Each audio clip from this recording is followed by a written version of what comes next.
하나님께서 우리에게 주시는 말씀은 신약성경 히브리서 2장 16절의 말씀입니다. 히브리서 2장 16절의 말씀을 봉독합니다. 하나님의 말씀을 경청하십시오. 이는 확실히 천사들을 붙들어 주려 하심이 아니요 오직 아브라함의 자손을 붙들어 주려 하심이라. 아멘.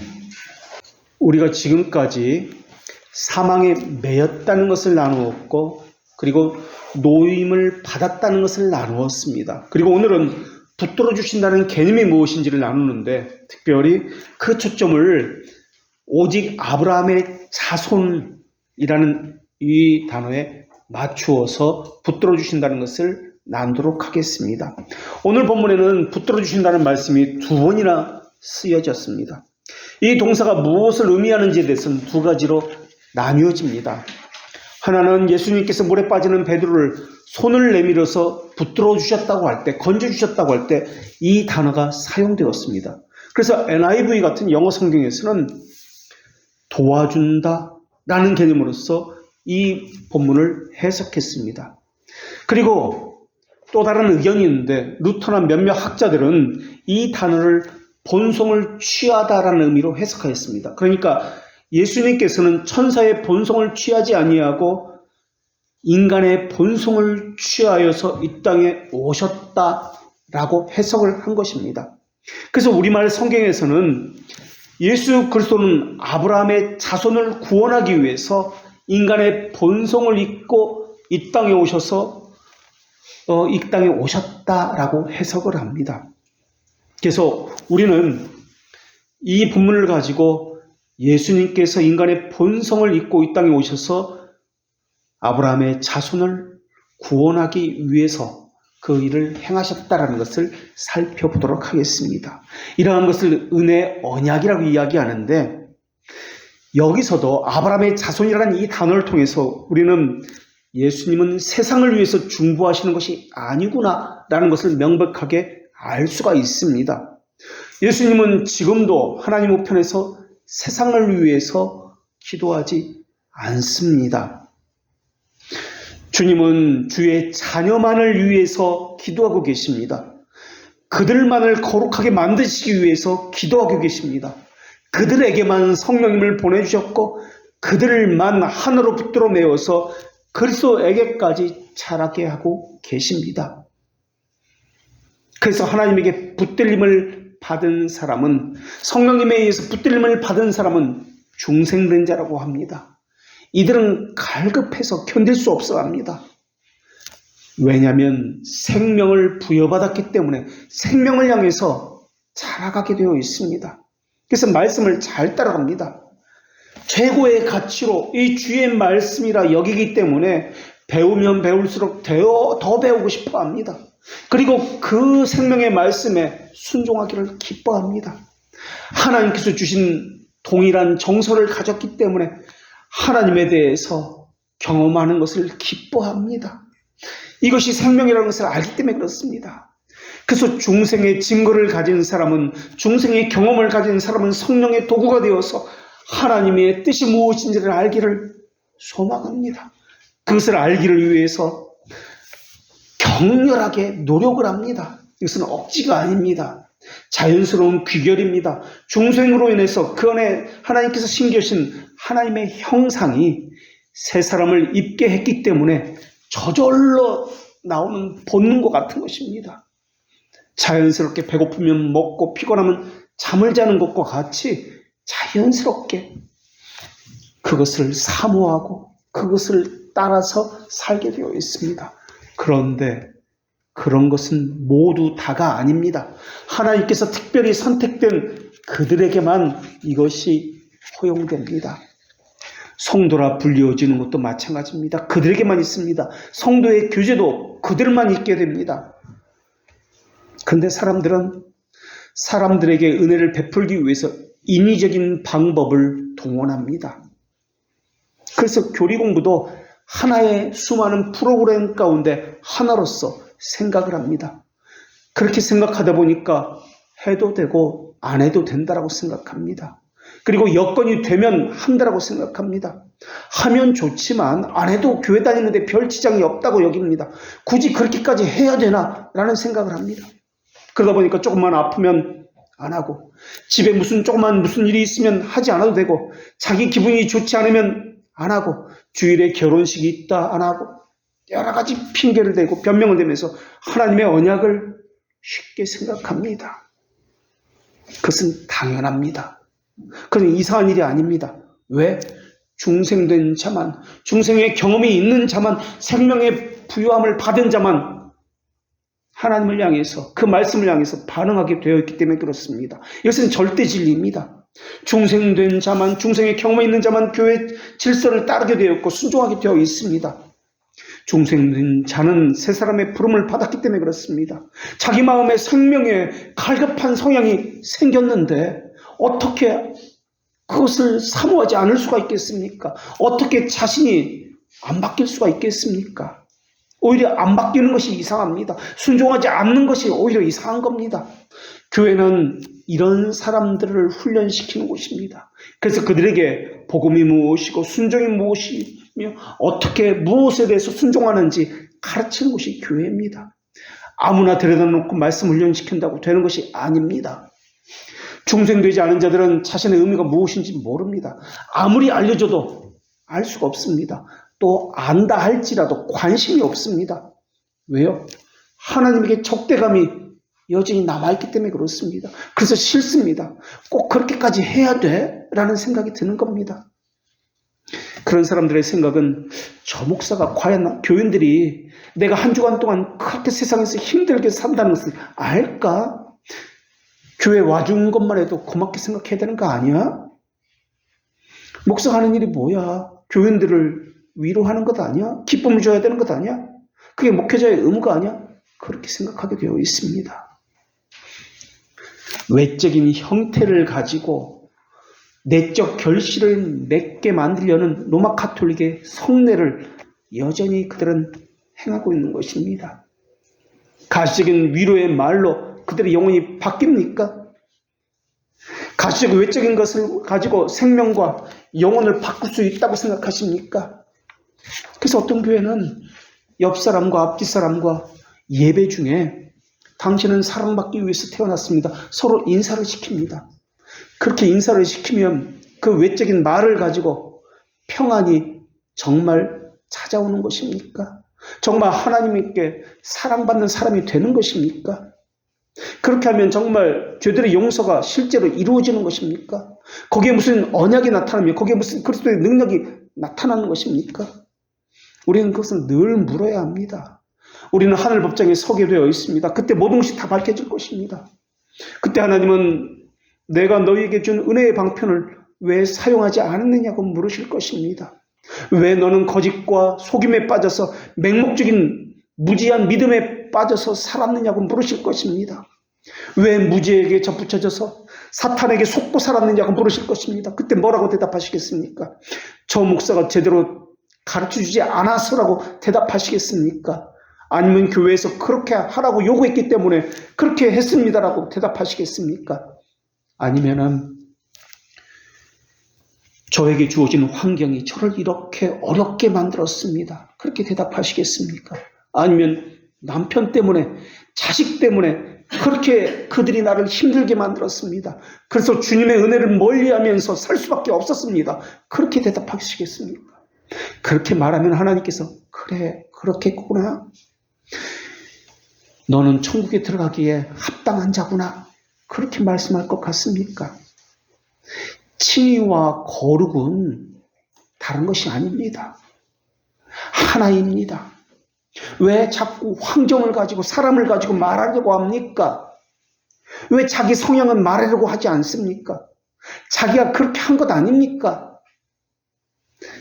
상황, 사람은 그 문제는 하나님이 그 사람을 거룩하게 만드시려고 두신 하나님의 도구에 불과합니다. 교회 역사를 보면 신비주의자들이 있었습니다. 그들을 모두는 거의 대부분의 사람들은 죽을 병에 걸렸던 사람들입니다. 죽어야 하는 질병 가운데 모두가 다 따돌리고 어려운 환경 속에서 그들은 처해진 사람들이었습니다. 그들은 그 속에서 하나님을 멀리하고 사람을 원망한 것이 아니라 오히려 거기서 하나님을 만난 것입니다. 하나님부터 멀어진 것이 아니라 그 환경 때문에, 그 죽을 병 때문에 더 하나님께 가까이 나아가서 기도 생활을 했던 사람입니다. 그래서 어떤 사람은 환경 때문에, 사람 때문에 하나님을 버립니다. 그러나 어떤 사람은 그 환경 때문에, 그 어려움 때문에 오히려 하나님을 만납니다. 그렇다면 왜 그 사람은 환경 때문에, 사람 때문에 핑계를 대면서 하나님으로부터 멀어지는 것입니까? 환경 때문에 그런가요? 나를 힘들게 하는 그 사람 때문에 그런가요? 아닙니다. 자기 자신에게 하나님에 대한 적의가 원래부터 있었기 때문에 그렇습니다. 그래서 그 환경을 계기로 그 사람 때문이라고 말을 하면서 하나님을 멀리한다는 증거를 스스로 증언하고 확인하고 있을 뿐입니다. 하나님은 우리에게 감당치 못할 시험을 주시는 분이 아니지 않습니까? 이길 수 있고 감당할 수 있는 시험과 문제를 주셨습니다. 그런데도 그것 때문에 하나님을 멀리합니다. 이것은 다른 것이 아닙니다. 아브라함의 자손이 아니다라는 확증만 스스로 확인할 뿐입니다. 도대체 얼마를 말해야 순종할 것입니까? 얼마나 반복해야 성도로서의 해야 할 신자의 의무를 이행하시겠습니까? 묵상이 참된 신자의 의무라고 얼마나 말씀드렸습니까?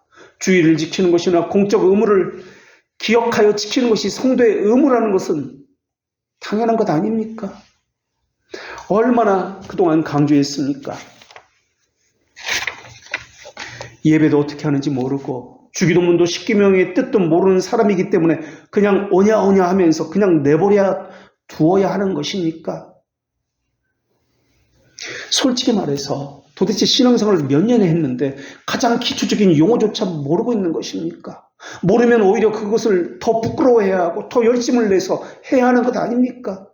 어렵고 힘들고 환경을 탓하고 사람 탓하면 그것이 저절로 거룩한 삶이 되는 것이고 저절로 구원받기 합당한 사람이 되는 것입니까? 고린도 교회는 바울의 2차 전도 여행 가운데 세워진 교회입니다. 50년경에 겨우 바울이 1년 반 동안 신앙 교육을 받았던 교회고 그렇게 해서 세워진 교회입니다. 1년 반 신앙 교육을 받은 것이 전부인 교회입니다. 그런 교회에 고린도 전서가 55년에 보내집니다.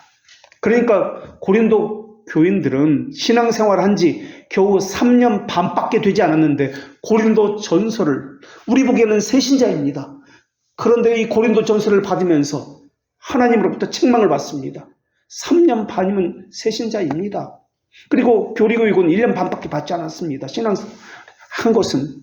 그런데 하나님으로부터 어떤 책망을 받냐면 왜 아직도 젖먹이처럼 그렇게 저시냐 바라고 있느냐라고 책망을 받습니다.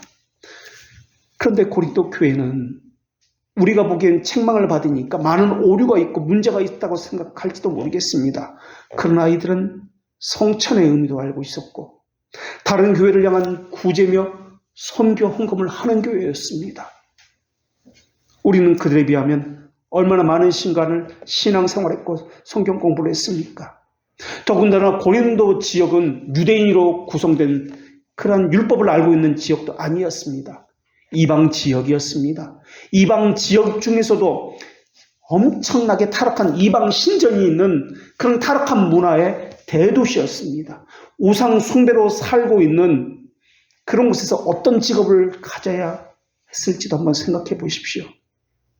극단적인 환경에 어려움이 있었지만 세상에 물들 사람은 물들게 되어 있고 그리스도의 옷 입고 거룩하게 변할 사람은 변하게 되어 있습니다.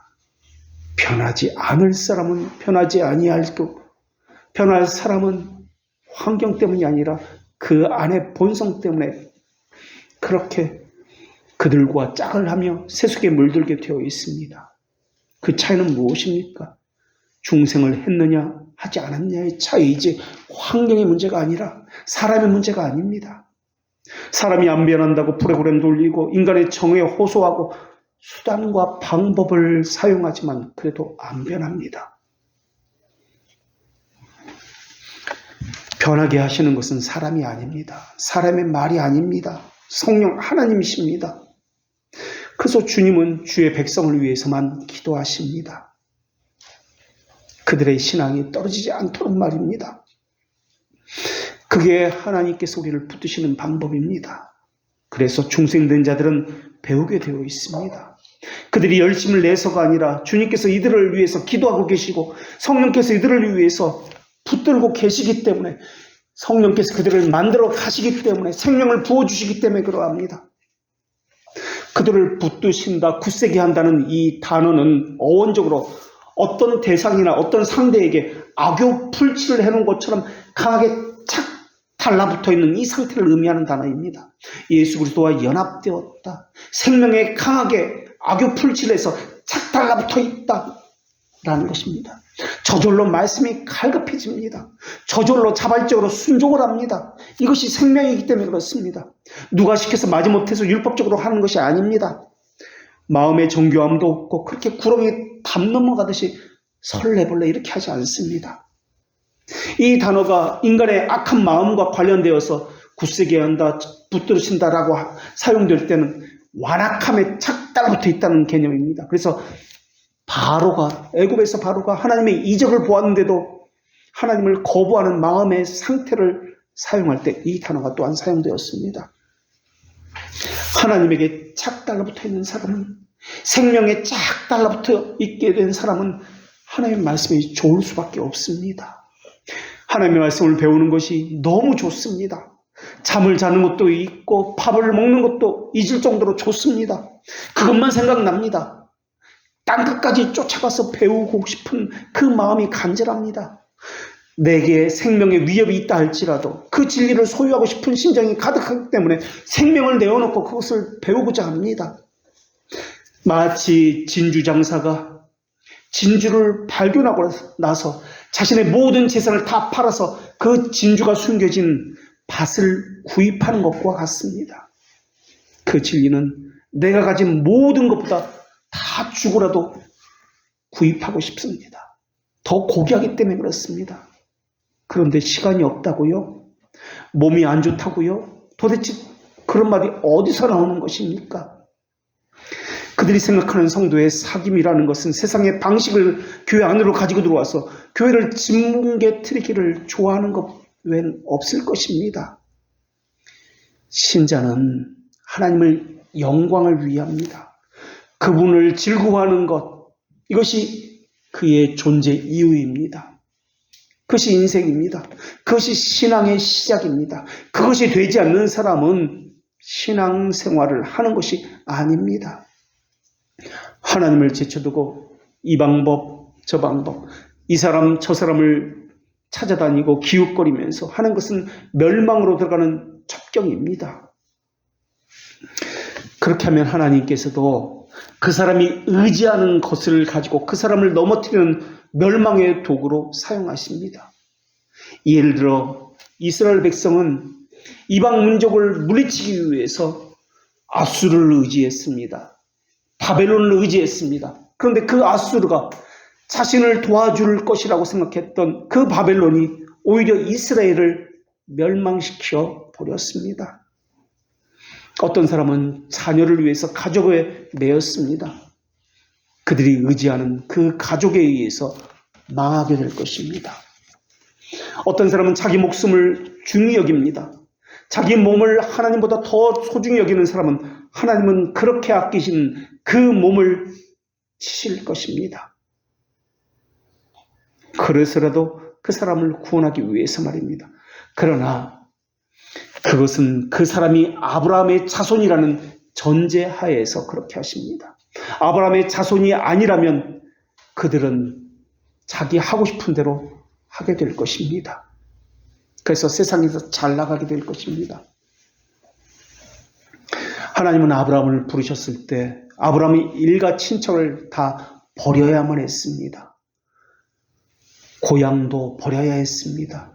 하나님은 모세를 부르셨을 때 모세는 애굽에 있는 모든 보화와 아름다운 궁전을 버려야만 했습니다. 40년 동안 비참한 목자가 되어서 외국 땅에서 말도 통하지 않는 그곳에서 살아가게 만드셨습니다. 신앙의 사람 모두가 그러합니다. 가장 소중하고 여기고 있는 그것을 다 버리게 하십니다. 그와 반대로 아브라함을 떠나서 자기 보기에 좋은 대로 금과 은이 많은 곳, 물질이 풍요한 소돔과 고모라를 택한 롯은 자기가 보기에 좋았던 물질과 풍요로움으로 인해서 멸망하게 되었습니다. 에서도 자기가 보기에 좋은 대로 가나안 여인과 혼인합니다. 창세기 36장에 그 이야기가 나옵니다. 그리고 자기가 보기에 좋은 대로 자기 민족을 세워서 왕을 세웁니다. 그리고 평생의 이스라엘을 핍박하는 민족이 되었습니다. 그렇다면 무엇으로 하여금 아브라함이 자기 아들 이삭까지도 드릴 수 있는 기꺼운 마음을 가지게 된 것입니까? 노아는 왜 무엇이 평생의 사람들의 비웃음을 받으며 미련하게 방주를 준비하게 한 것입니까? 왜 미련하게 우리는 알아주지도 않는 이 개혁교회를 다니고 있는 것입니까? 왜 힘들게 이런 일을 하는 것입니까? 그렇게 하는 이유는 더 나은 하늘에 있는 본향을 사모했기 때문에 그런 거 아닙니까? 그 무엇과도 비교할 수 없는 더 좋은 보화가 있다는 것을 발견했기 때문에 그런 것 아닙니까? 그런데 하나님께서는 바벨론 포로에서 이스라엘 백성들을 데려오기 전에 죄의 문제를 해결하셔야 했습니다.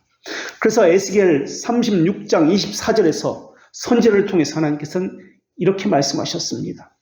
내가 너희를 여러 나라 가운데서 인도하여 내고 여러 민족 가운데서 모아 데리고 고국 땅에 들어가서 맑은 물을 너희에게 뿌려서 너희로 정결하게 하되 곧 너희 모든 더러운 것에서와 모든 우상 숭배에서 너희를 정결하게 할 것이며 또 새 영을 너희 속에 두고 새 마음을 너희에게 주되 너희 육신에서 굳은 마음을 제거하고 부드러운 마음을 줄 것이며 또 내 영을 너희 속에 두어 너희로 내 율례를 행하여 하리니 너희가 내 율례를 지켜 행할지라. 하나님은 이스라엘 백성을 택하셨고 다시 이스라엘 백성을 예루살렘으로 들어가게 하셨습니다. 그때 무엇을 행하셨습니까? 그 택하신 백성에게 아브라함 자손에게 맑은 물을 뿌려서 그들을 정결하게 하신다고 말씀하셨습니다. 왜 정결하게 하십니까? 그동안 가지고 있는 더러운 것들을 씻기기 위해서입니다. 더러운 것을 씻기기 위해서 물로 정결하게 하신다는 개념이 무엇입니까? 우리가 배우고 있는 죄들의 용서 칭의와 거룩 아닙니까? 그것만 있는 것이 아니었습니다. 그들에게는 우상 숭배가 있었습니다. 자기는 그것이 바른 신앙인 줄 알고 지금까지 소유하고 있었고 섬기고 있었습니다. 그런데 하나님은 그들이 가지고 있는 그것이 우상 숭배라고 말씀하고 계십니다. 맹목적 신앙, 무지한 신앙, 이것이 가득 찼습니다. 그래서 말씀과 기도로 거룩하여 진다는 것을 말씀해 주셔서 생명의 말씀의 물로 그들을 씻기신다고 하신 것입니다. 그것만 있는 것이 아닙니다. 그들 속에 새 영을 두신다고 말씀하셨습니다. 영을 새롭게 하신다고 했습니다. 다시 말하면 중생케 하고 그들에게서 육신의 강팍함을 굳은 마음을 제거해버리고 부드러운 마음을 주신다고 하셨습니다. 이 부드러운 마음이 무엇입니까? 불순종하는 마음에서 하나님의 진리에 순종하게 되는 부드러운 마음 아닙니까? 정서가 하나님의 말씀에 합당한 정서를 가지게 된다는 거 아닙니까? 그래서 하나님을 경외하고 사랑하게 만드시겠다는 말씀 아닙니까? 성령을 그 심정에 두어서 하나님의 율법과 그래서 규례를 지키게 만드는 말씀 아닙니까? 왜 하나님은 이스라엘 백성들을 정결케 하시는 것입니까? 하나님의 율법을 규례를 지켜 행하게 하기 위해서였습니다. 하나님이 거룩하니 너희도 거룩하라 라는 말씀이 이루어집니다. 거룩하지 않으면 하나님과의 교제가 할 수 없기 때문에 그렇습니다. 그래서 요한 1서 3장 19절에서는 어떻게 해야 마음을 굳세게 하는지가 나옵니다.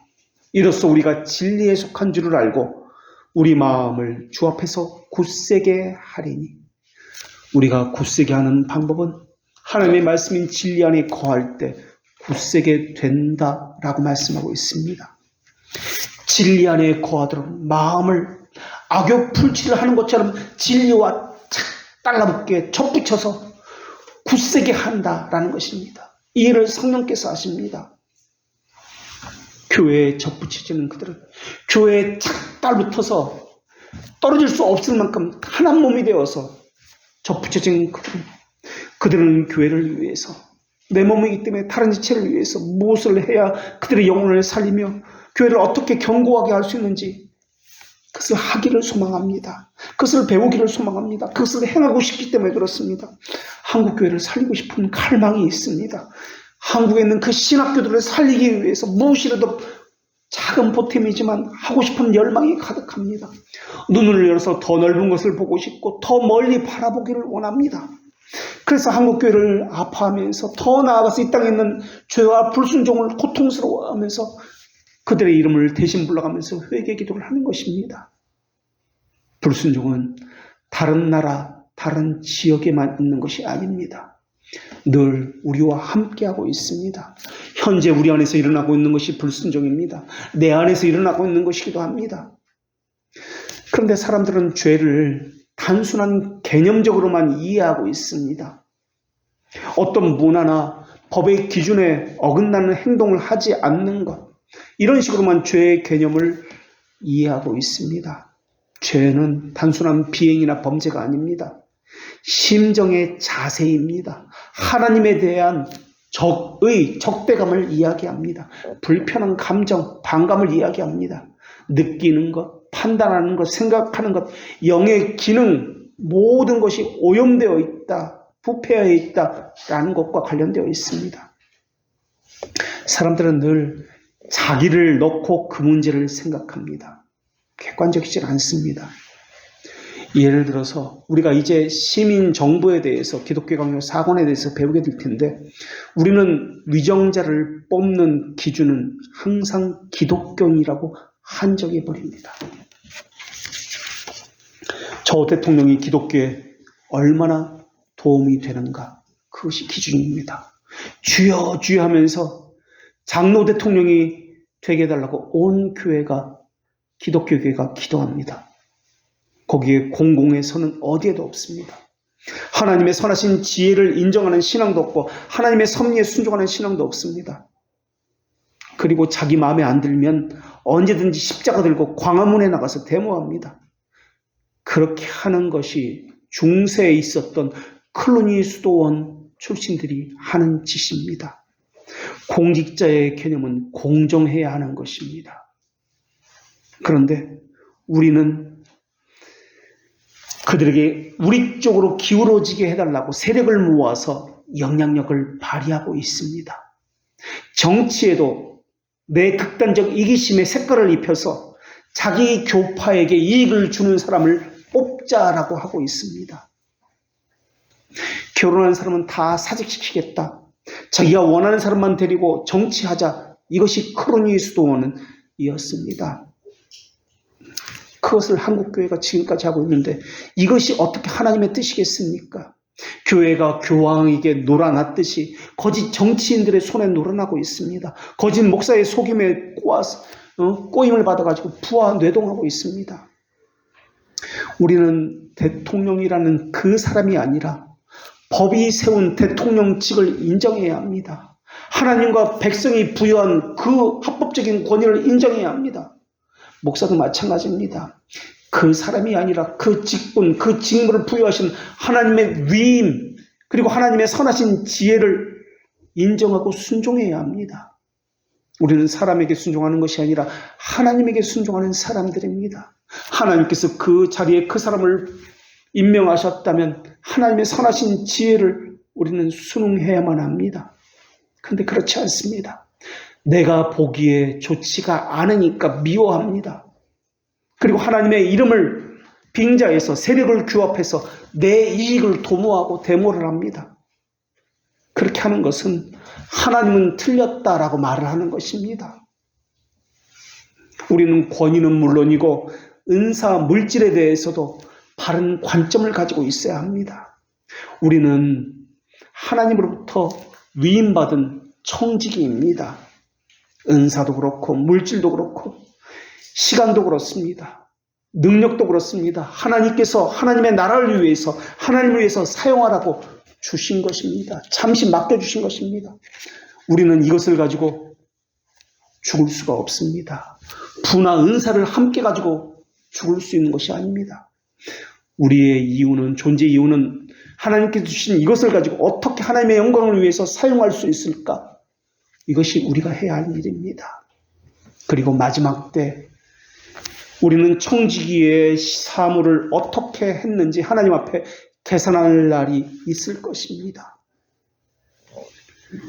불순종하는 자들이 우리 가운데 있습니다.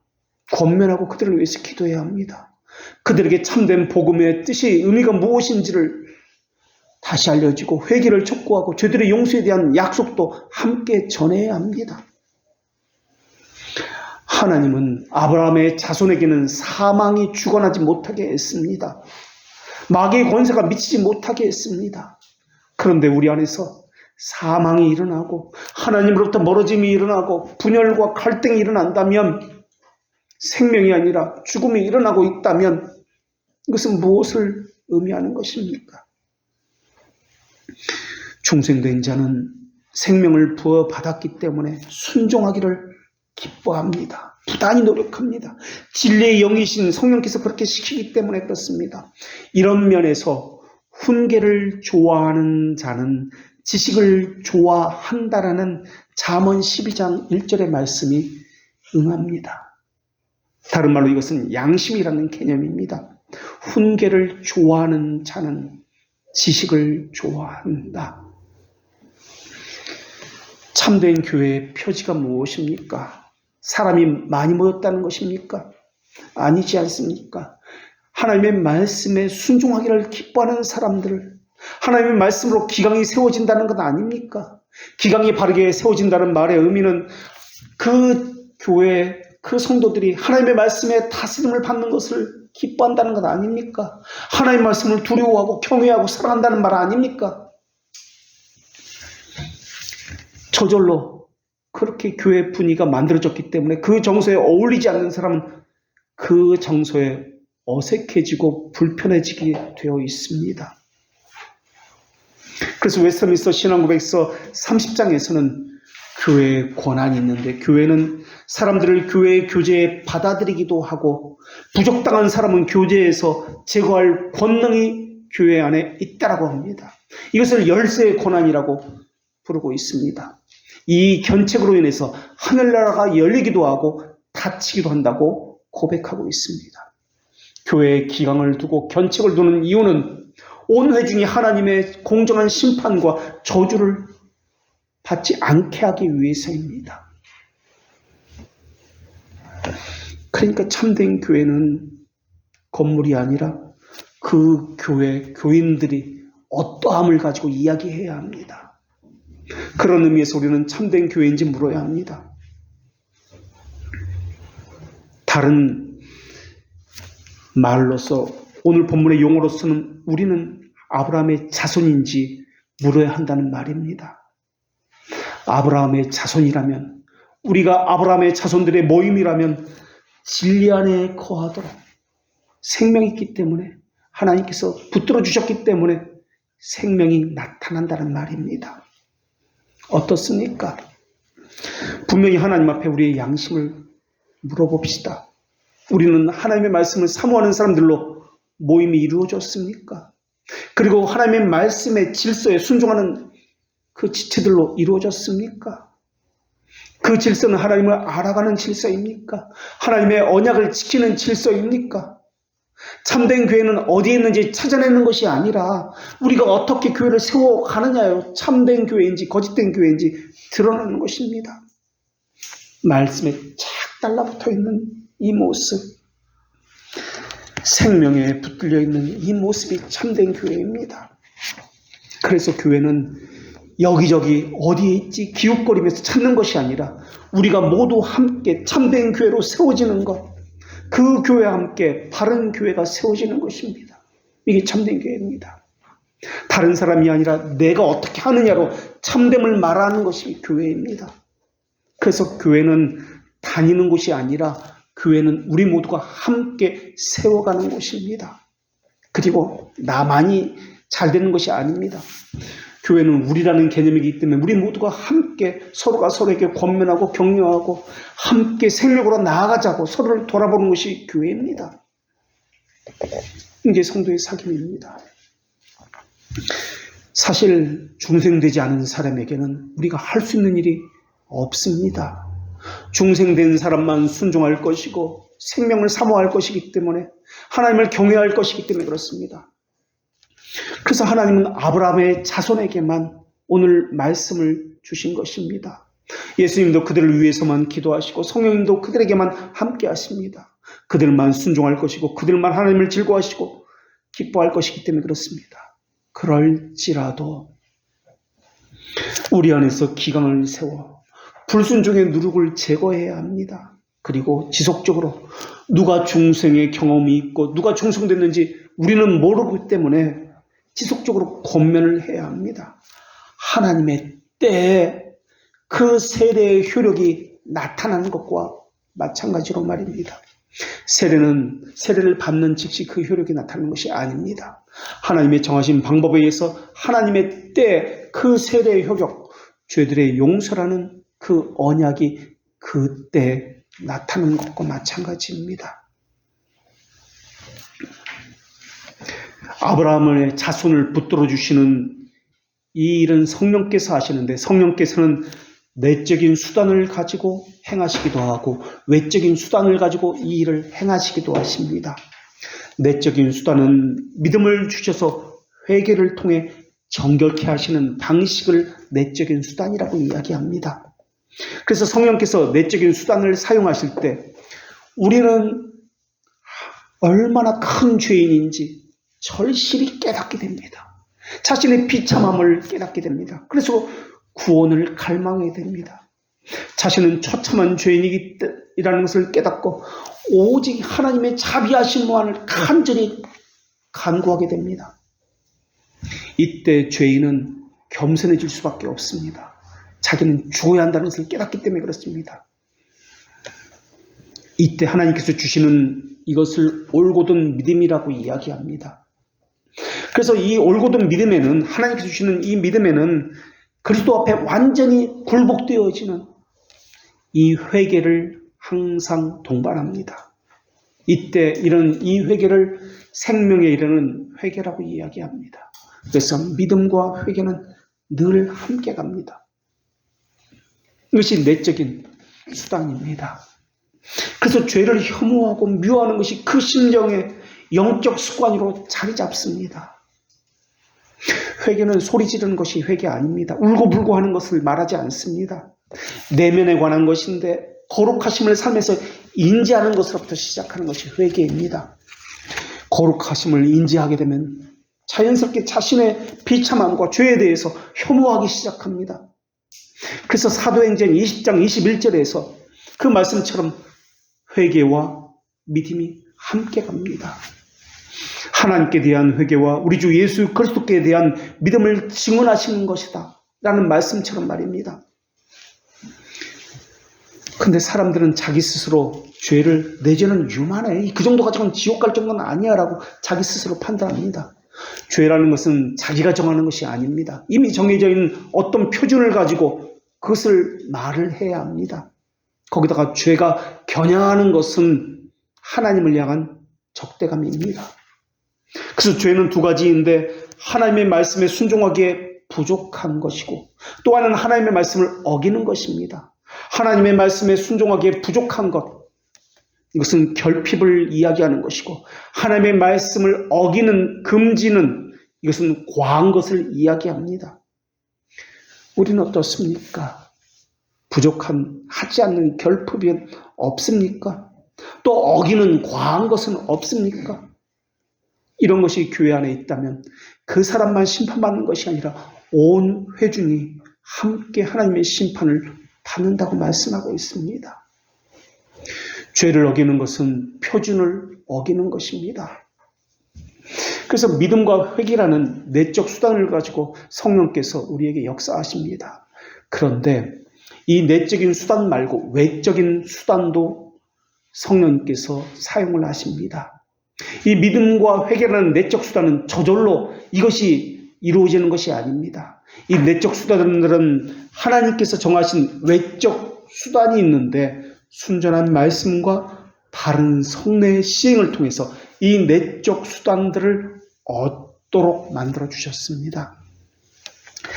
그러니까 순전한 말씀이 무엇인지, 바른 성례의 시행이 무엇인지 알지 못하면 내적 수단인 회개와 믿음이 무엇인지도 알지 못한다는 말입니다. 믿음은 하나님의 말씀을 듣는 가운데 일어나게 성령께서 하셨습니다. 회개도 하나님의 말씀에 대한 작용으로 결과로 일어나게 하신 것입니다. 그래서 내적 수단은 외적 수단에 의해서 지지를 받아야 내적 수단이 일어나게 되는 것입니다. 그래서 반드시 외적 수단을 통해서 내적 수단이 나타나는 것입니다. 진리의 말씀으로 죄를 깨닫게 하십니다. 진리의 말씀으로 하나님의 저주와 진노를 피하게 만드는 방법을 알려주십니다. 그때 교회의 소중함을 발견하게 됩니다. 외적 수단을 교회에 맡겨주셨기 때문에 그렇습니다. 그리고 믿음의 방편의 소중함을 그때 붙들게 됩니다. 절실하게 하나님의 말을 하신 교회와 교회를 통해서 주시는 은혜의 방편에 절대적으로 자신을 결속시킵니다. 접붙여버립니다. 그래서 그것을 행합니다. 그것은 하나님의 영광이 나타난다고 합니다. 그래서 성전에 내 영광으로 충만하니라 라는 이 말씀은 무언가 연기가 나타나서 그걸 가득 채우고 앞이 안 보이고 신비한 음성이 하늘로부터 들려오고 그런 말이 아니라 성전에 내 영광이, 하나님의 영광이 가득 찬다라는 말은 말씀의 충만입니다. 다시 말하면 순종의 충만입니다. 하나님의 말씀에 순종하기를 기뻐한다는 말이 하나님의 영광이 성전에 충만한다는 의미입니다. 순종의 충만. 이것이 하나님의 영광의 충만이라는 의미입니다. 부족함이 없는 충만입니다. 정서적으로, 의지적으로도 결핍이 없는, 과함이 없는 충만입니다. 아브라함의 자손을 하나님께서 붙들어 주신다는 말은 바로 이런 말입니다. 하나님의 말씀에 순종하는 것을 기뻐하는 자들. 중생은 의지의 변화를 이야기합니다. 이 의지의 변화는 순종을 이야기합니다. 그래서 의의 전가는 다른 말로 그리스도의 순종의 전가를 이야기합니다. 그래서 의롭다함을 받은 사람은 순종의 전가를 받았기 때문에 그리스도에게 접붙여져서 착 달라붙어서 그리스도의 순종을 우리가 행하는 것입니다. 그리스도께서는 의만 전가해 주시고 다른 것은 하지 않았습니까? 그것은 아닙니다. 영생에 이를 때까지 끝까지 붙들어 주신다는 약속을 해주셨습니다. 그런데 우리는 이렇게 생각합니다. 그리스도께서 우리에게 무엇을 하셨는지, 무엇을 하고 계신지 무지하게 짝이 없는 자입니다. 거기다가 우리 안에는 그리스도께서 우리를 붙들어 주실 만한, 우리를 이뻐하실 만한 어떤 행동도 전혀 하지 못하고 있습니다. 더구나 다윗과 히스기야가 죄의 대가를 받았다면 우리는 더더욱 죄의 대가를 그들보다 더 많이 받아야 합니다. 왜냐하면 우리는 그들보다 나은 것이 없기 때문에 그렇습니다. 우리는 히스기야처럼 목숨을 내걸고 기도해 본 적도 없습니다. 목숨을 내걸고 전도해 본 적도 없습니다. 말씀을 옆에 두고 진심으로 주야로 다윗처럼 묵상을 해보지도 않았습니다. 아무리 하늘에 우리의 대언자 예수 그리스도께서 우리의 자기 백성을 위해서 변화한다 할지라도 우리에게는 변화할 만한 것이 건덕지가 하나도 없습니다. 그런 것을 보면 우리는 분명 수치 중에 누울 것입니다. 분명 지옥이 나를 덮게 될 것입니다. 어린아이 때부터 지금 오늘날까지 하나님께 범죄하여 하나님의 목소리에 순종하지 아니하였습니다. 거기다 우리는 부끄러운 얼굴을 감추는 법을 너무나 잘 알고 있습니다. 자신의 양심의 더러움을 숨기는 법을 너무나 잘 알고 있습니다. 우리가 원하는 것은 위로였습니다. 늘 자기 변명으로 나는 피해자라고 내 자신을 숨겨왔습니다. 내 눈에 비친 나는 열등감이 깃들어 있는 것도 사실입니다. 내 자신의 부족함을 꿰뚫어 본 사람들이 내 주위에 너무나 많이 있습니다. 나는 신자인데도 불구하고 내가 신자인 것을, 교회를 다닌다는 것을 알고 있는 그 불신자에게 화를 내기도 합니다. 온갖 분주함 때문에 마음의 평정함을 갖지 못하고 다른 사람에게 마음의 끌어오름을 가지고 그 분노의 말을 하기도 합니다. 다른 사람들은 저에게 저러고도 교회를 다닌다니, 저 사람이 도대체 나하고 무슨 차이가 있어? 뒤에서 그들은 비웃고 있을 것입니다. 사실 세상에 있는 믿지 않는 이들이나 믿는다고 하는 나나 아무 차이가 없는 것처럼 보입니다. 거기다가 우리는 우리에게 닥치는 그러한 환경이 그 사람이 무서워서 어둠 속을 걷는 것 같은 외로움과 곤란함도 겪고 있습니다. 나는 나를 도와주는 사람이 아무도 없는 것처럼 생각됩니다. 그래서 원망합니다. 사람들은 내게 책망만 합니다. 따뜻한 말 한마디 건네는 사람이 없습니다. 내 마음을 알아주는 사람도 없습니다. 오히려 서글픕니다. 몸은 아픕니다. 힘이 듭니다. 이렇게 나약한 사람이 무엇을 더 할 수 있겠단 말입니까? 세상 사람들은 우리보다 더 악하고 더 강하고 악착같이 아기처럼 달려붙어서 물고 뜯고 그렇게 핥힙니다. 절대 한 번 물면은 놓지 않는 마치 도사견처럼 그렇게 그들은 행동합니다. 그런데 우리는 나의 모습은 마치 늙은 치와처럼 털은 다 빠지고 노쇠하고 여기저기 아프지 않은 데가 없습니다. 몸도 아프고 마음과 정신은 더 아픕니다. 이렇게 나약한 사람이, 쇠약한 사람이, 이렇게 정신도 나약한 이 사람이 구원받을 수 있다는 것은 어디서도 들어보지 못했습니다. 내 생각으로는 절대 구원받지 못할 것 같습니다. 내 정신은 갈라졌습니다. 뒤틀려지는 오점뿐입니다. 율법도 고소하지 않습니까? 사탄도 고소하고 있지 않습니까? 율법의 고소도 사탄의 고소도 모두 맞다고 시인할 수밖에 없습니다. 머리털을 더 많은 죄를 지었다는 사탄의 비난은 모두가 사실입니다. 지금까지 신앙생활했다고요? 어떻게 신앙생활했는지, 무엇을 신앙생활이라고 말할 수 있는지 모르겠습니다. 아예 배운 것이 하나도 없는 것처럼 다시 지금 배우고 있습니다. 지금까지 배웠다고 생각하는 그 모든 것들은 처참하게 부정당하고 있는 것 같은 비참한 마음도 듭니다. 질문을 받아도 대답할 수 있는 게 하나도 없습니다. 거기다가 저는 그리스도께서 저를 위해서 무엇을 하셨다고 그렇게 말씀을 하시는데, 은혜를 베푸셨다고 말씀을 하시는데 그게 무엇인지 와닿지도 않고 그것을 대답할 수 있을 정도로 알지를 못합니다. 무지하기 짝이 없습니다. 교만하다는 것도 모른 채 그저 아는 척만 하고 그렇게 신앙생활을 했습니다. 그렇기 때문에 사탄의 고소, 그들의 지적은 모두 옳을 것입니다. 그러나 우리의 상황이 나쁘다고 해서 너무 두려워하지 않기를 바랍니다. 왜냐하면 하나님이 맺으신 언약은 창세 전에 우리의 행위와는 상관없이 맺으신 언약이기 때문에 그렇습니다. 우리의 모습이 엉망이고 뒤틀려졌다 할지라도 우리가 하나님의 자손이라면, 오늘 본문에서 말씀하신 대로 아브라함의 자손이라면 세상 사람과는 분명한 차이가 있기 때문에 그렇습니다. 우리는 그 사실을 늘 잊고 있지만 하나님은 절대 그 사실을 잊지 아니하시는 분이십니다. 우리는 하나님이 택하신 아브라함의 자손이라는 사실입니다. 내가 하나님을 택한 것이 아니라 하나님이 우리를 택하셨다는 사실입니다.